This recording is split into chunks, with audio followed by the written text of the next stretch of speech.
So the Makerfield by-election results are in, and let's just call it what it is. Andy Burnham battered everyone, to be fair. 55% of the vote, over half of the vote. That's pretty impressive. There was around a 58% turnout, so a high turnout as well for a by-election. Robert Kenyon of Reform came second with around 34% of the vote, and Restore Britain came in at third with 7% of the vote, roughly 3,000 votes. So interestingly, kind of puts to bed the split in the vote narrative that has been flying around from the right this election cycle, in this by-election.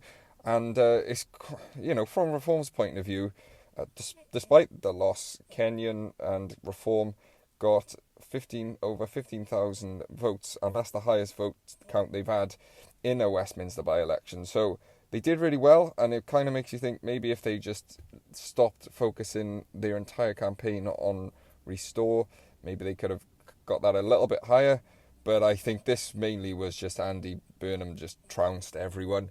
And this, it can be seen as a couple of different things. To me, it's more disappointing that people are voting for Labour still after everything we've seen them do to this country so far, and especially the grooming gang inquiry that came out this week. It's quite disturbing, but I can understand it from the point that Burnham's got a big following. I guess this is a big feather in his cap for his push forward now to take the leadership of the Labour Party.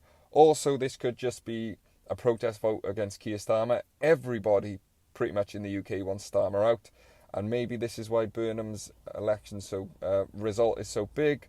Also, this is historically a Labour area, so maybe they're thinking we want the Labour Party to come back strong, and this is probably its last chance having Burnham in charge.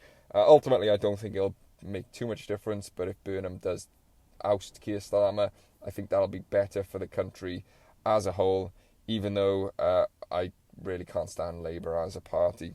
But moving on to Restore, because that was the most thing I was interested to see how they went in this by-election. People are going to look at this in loads of different ways, and you can interpret it in loads of different ways. To me, I'm a little bit disappointed, but realistically, you have to look at it from the overall perspective of what it is. They were challenging in a by-election that was so emotionally charged and had so much on it because Burnham was going for it, and this would end up being his key to getting to number 10. So they had that stacked up against them. And then there was also, of course, the battle against Reform, who literally just won council elections in the area. And 7% of the vote for a party that started like 3 months ago, that's really good. And with basically zero media coverage. The only media coverage they've had is negative. So this is all down to the people who canvassed and turned out, and people spreading their stuff online. They've had no mainstream media coverage. The rape gang inquiry has gone basically radio silent across every news outlet, which is just disgraceful in itself. But to do this with basically their both hands tied behind their back and just with volunteers, it is mega impressive. But 7% is going to be a disappointment to a lot of people. I personally was hoping for 10 to 15, and then I would say, right, there is a real foothold in this. Some people were predicted them to get 20 and above and split the right-wing vote 50-50. Of course, that didn't happen. And this, to be honest, is a sign of just how difficult this job is going to be across the next 2 to 3 years, heading towards a general election. To me, there's no way Labour are going to call an early general election, so we've got till 2029 to wait before we can have a change of government, which is quite worrying to think of. But that gives Restore time. But without media coverage, it just shows just how difficult it is going to be. The whole establishment is really against them, and it shows with basically every paper just coming out with constant hit pieces on Rupert Lowe and his party. And my other worry is I really hope this doesn't dishearten people, because it's not as spectacular a result as people were really hoping for. Because when you saw the turnout for the canvassers, particularly on the last weekend before the by-election, it was absolutely insane, and so many people just seem to be wanting to give up their free time to go out and canvass and go and spread the word of Restore Britain. And I do worry that this is going to put a dent in it, because ultimately a lot of people give up a lot of time, and they didn't really make much of a dent into the vote overall. But like I said, I think 7% is good for starting the party like 3 months ago. So more chances. This has brought a lot of attention to Restore, which is a good thing. This now is just got to be a chance for them to reassess and say, like, right, what is our next move?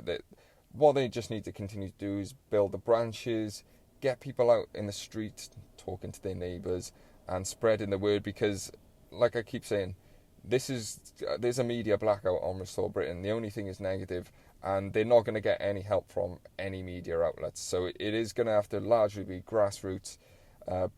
People like Rupert and Charlie Downs and stuff going onto podcasts and speaking, and they really need to find a way to get in the faces and in the minds of people who aren't really as engaged in politics as no doubt you are watching this and I am. Because most people are just going about their day. This was a really high turnout, by the way, for a by-election, but it was still basically just over half of the people who were eligible to vote. So there's still a massive chunk of people who aren't engaged in politics. And I understand why, because, everyone's just trying to get through till the next paycheck and pay their bills, because the country is really difficult. Everyone's got their stuff. Everyone's got a lot of people have got families. But, ultimately, these decisions are what ends up driving the direction of the country, and they always end up cascading down to you eventually. You think my vote doesn't count? I completely disagree. And the best example I can give of that was the by-election, I think it was a year ago, for Reform, where they literally won by 6 votes. Like, that is, a group of friends. You can engage your group of friends, and you could be enough to win an election. So really, my final thoughts are, I think this was kind of the outcome most people were expecting with Burnham winning. I don't think people were expecting by quite how much. I think Burnham being in charge is not the big issue that a lot of people on the right seem to think it is. I do think he's going to be better than Keir Starmer. I think anyone really would be better than Keir Starmer at this point.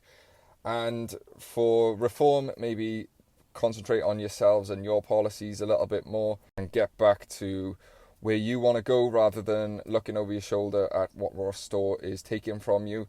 And for Restore, it's going to feel disappointing to a lot of people, but you have to look at it from, this party started a few months ago and they've just won 7% in Westminster by-election, basically on the other side of the country from Great Yarmouth, where their base is, where the MP has come from. So, a lot of work to do for Restore, but this is a start. Let me know what you think, and I will catch you on the next one.